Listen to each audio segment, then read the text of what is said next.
Hi, it's Thomas. Welcome back to Financial Institutions and Markets. Today our topic is money markets.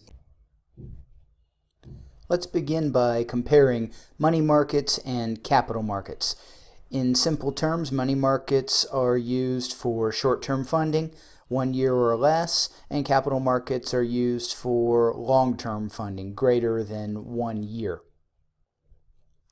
Some typical examples of money market products are listed here: the discount market, the interbank market, CDs, commercial paper, repurchase agreements, and euro markets are typical money market products.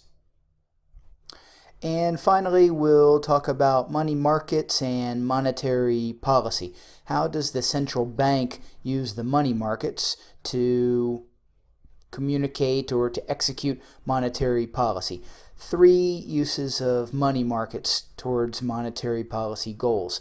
One is making loans to banks.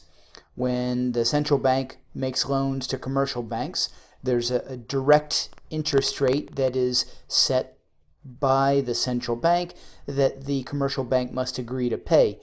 And that interest rate is going to affect the rates that the commercial banks offer to their customers.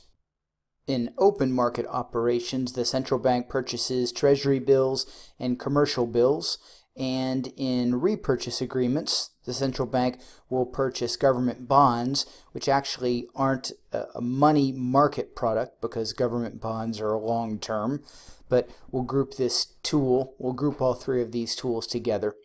So a repurchase agreement is when the central bank is purchasing government bonds.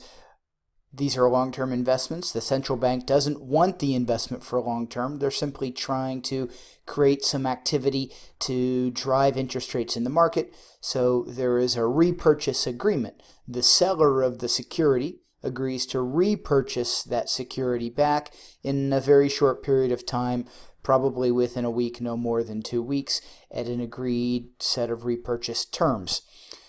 The bank lending, the first point, directly affects interest rates because new loans are made at a particular interest rate.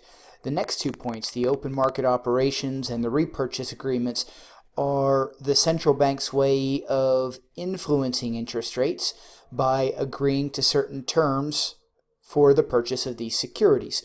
The higher the price they pay, the lower the interest rate they're communicating, and the lower the price they pay, the higher the interest rate they're communicating. So in all 3 cases, either directly or indirectly, the central bank activity is affecting market interest rates.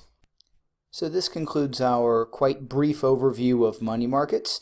In our next lecture, we will move into the topic of capital markets.